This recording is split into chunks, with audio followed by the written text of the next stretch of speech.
Star Wars. One of the most popular intellectual properties of all time, and my personal favorite. I've been watching Star Wars since I was old enough to think, thanks to my mom, and I've loved almost every second. I'm looking at you, and mostly just you. A couple of years ago, I discovered a channel on here called Overanalyzing Avatar, and started to watch his videos religiously. Eventually, I got the idea to do the same thing, but at a much larger scale. He overanalyzed the entirety of Avatar: The Last Airbender and The Legend of Korra, which makes 113 videos, but this is the first video of a project that will most likely take me years to complete, as I will do the same thing that he did, but with the entirety of Star Wars. This is everything that I've ever wanted to say about this universe that I love so much in chronological order. That being said, let's get right into it. Whale, and yes, I googled it, that's what this planet is called, looks really lush from space, like an Alderaan or an Naboo or something like that, but it gets worse the closer that you get to the village that's just been torn apart. Honestly, the only reason that I know this is Dooku and Qui-Gon is because of that absolute beauty of a hilt and my obsession with this IP. We'll be arriving shortly, Master. Set us down well clear of the village. Tensions are high enough. Tensions are high. The Jedi are here to make peace. This is a great introduction to the Jedi in this series.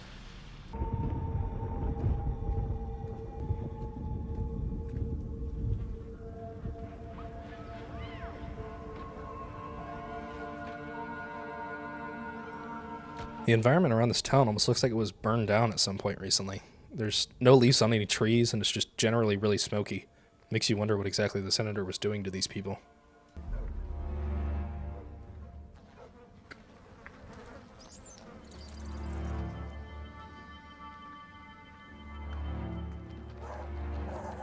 This literally looks like it was pulled out of a Clint Eastwood movie. Two gunslingers roll into a distraught town, all the people are scared of them, but they will eventually be the heroes to these people and ride off into the sunset, victorious.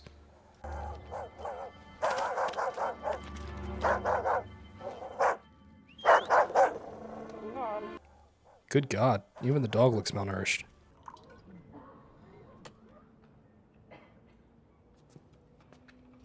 Where is the child? Where are they holding the Senator's son? Okay then, Dooku. Straight to business. No small talk, no ordering drinks, no getting comfy. What do you know of Senator Dagonet? He is one of the longest-standing senators in the Republic. Yes, and when you entered this village, you could see the effects of his long-standing policies. With due respect, if you don't like him, why not elect a new senator? It's really nice to see Qui-Gon here without his wisdom that he clearly has in The Phantom Menace. He feels a lot like every other young Padawan that we see throughout Star Wars. Also, good character growth to make Dooku the wiser man and make Qui-Gon grow into it by following his master's lead.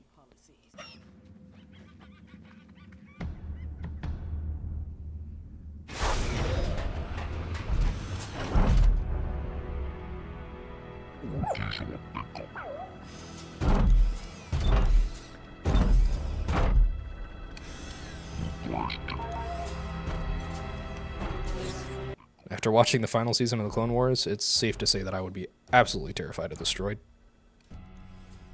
Have you been treated well? For a prisoner, yes. Besides, I have Teuton here to keep me company. Your ordeal will soon be over. It's not much of an ordeal, not compared to how these people are living.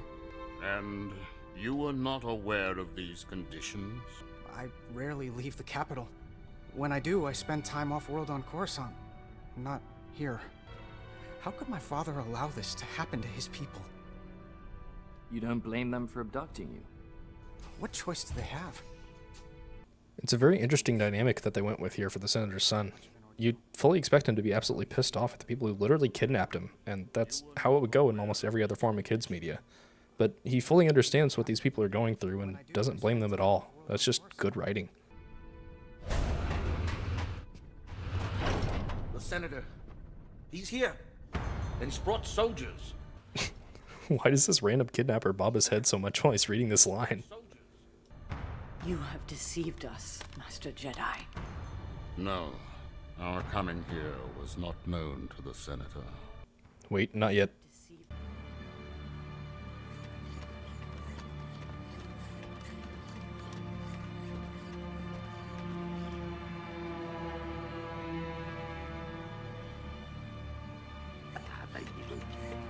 This is not your average Saturday morning cartoon. This is a very deep character moment. Not only does this lady betray all of her friends, fully knowing that it could get them killed just for some money so she doesn't starve to death, but the leader of the kidnappers doesn't get mad at her for it. Just fully accepts that, as she puts it, She is hungry. Many would do the same. just beautiful stuff, man. Jedi, arrest these criminals and have them release my son at once.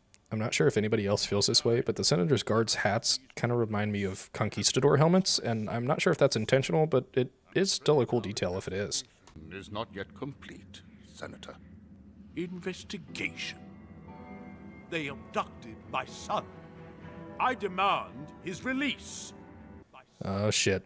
Boomerang head back here knows shit's about to go down. Guards!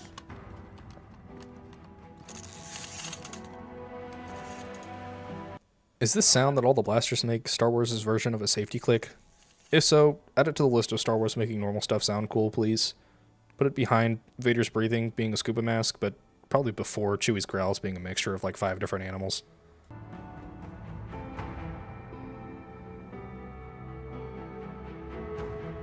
Also, Boomerang Face is prepared for shit to go down.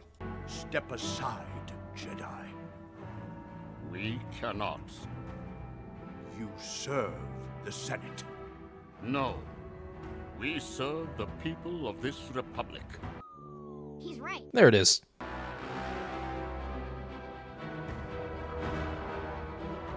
Aim!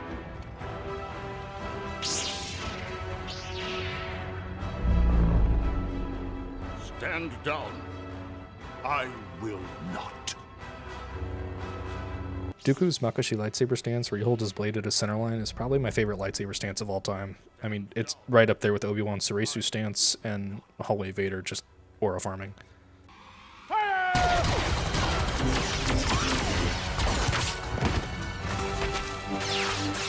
Okay, Boomerang Head needs to be leading this shit, not the old lady.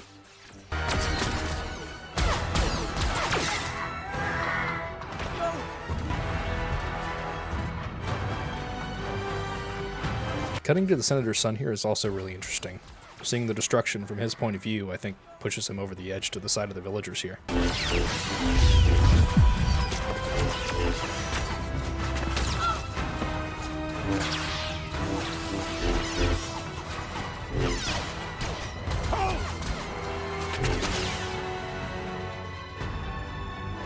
Dooku's really starting to boil over here. After seeing the destruction to his own people that this senator is capable of, I can't say I'd be able to calm down and go right back to the peaceful and serene Jedi that you're supposed to be.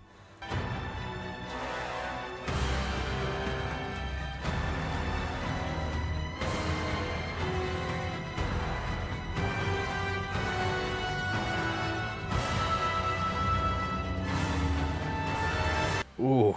The light from Dooku's blade moving across his face is just a great visual to show us Dooku going from the mindset of protect the villagers and save as many lives as possible to eliminate the threat no matter the cost. Beautiful.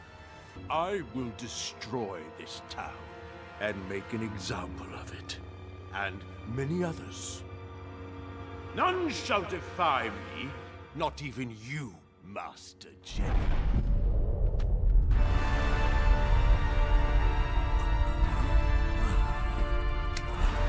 And we finally see Dooku snap. There's nothing that's going to stop him, not even his own Padawan. Master!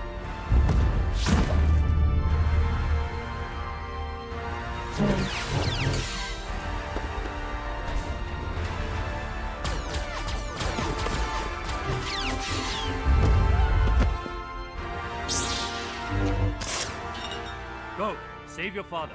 What? Go now! I like to think that Qui-Gon's immediate gut reaction being to free the Senator's son is a sign that Qui-Gon has seen Dooku snap like this before and knows that he will kill the Senator and all of his guards if someone does not intervene. Corruption like yours must be eradicated. And we finally get our first peek at Lord Tyrannus, the leader of the CIS. No! Stop! Master, it's over. Man, this is just heartbreaking. Qui-Gon was really the only thing holding Dooku together.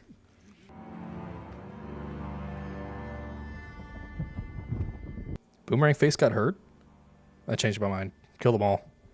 Father, how could you do this? These are your people.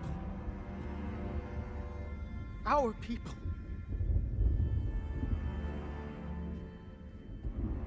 The Senator's son's words here are like a slap in the face to him. You can just see it in his extremely over-exaggerated Clone Wars expression.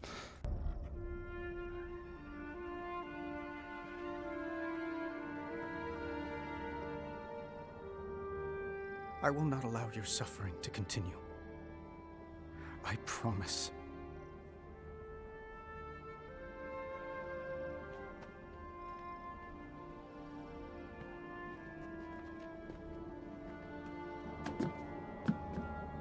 Overanalyzing Avatar might not have talked very much about music in his series, but I definitely will, mostly because it's John Williams and the London Symphony Orchestra. But the music here isn't just sorrowful and tragic like it's been all episode, but there's just a hint of hope on the end where the Senator's son speaks.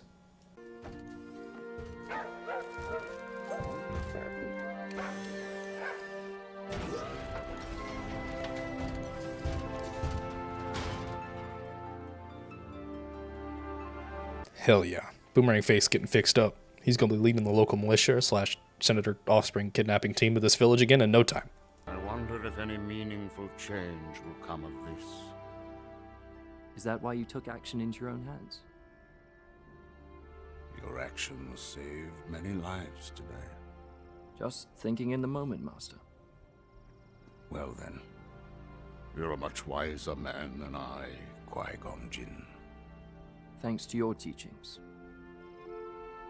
And seeing Dooku speaking his Padawan's praises will continue to pull at my heartstrings. It's the only real look we got at their relationship before Qui-Gon dies in The Phantom Menace, and it gets more heartbreaking, but I'll save that for episode 3 of this series. Overall, this was a pretty good episode. Not the best, but it certainly had some heavy themes and really helps show more of the Republic and the Jedi's place in it.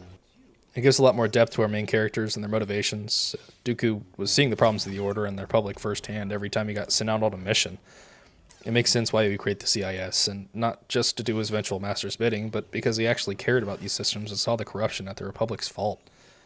And Qui-Gon wasn't exactly the guy that we meet in The Phantom Menace, but it makes sense.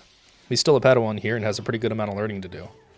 That being said, you can still see slivers of his wisdom and his actions that we know of his later life, which is just really good character writing for a 12-minute episode, and his only appearance as a Padawan we get in the entirety of Star Wars. If you like this video and want to check out more of this style of content while you wait on me to make the next video in the series, I highly recommend you go to watch Overanalyzing Avatar. This stuff is just absolutely incredible, and you should go subscribe to him. I've put a link to his channel in the description of this video. Also, I'm not the best at editing or really anything when it comes to content creation at this point, so if I messed up anything in editing or just lore-wise, feel free to leave a comment. I'm going to try to get these videos out on a weekly basis, but we'll see. So, thank you for watching, and hopefully I'll see you next week.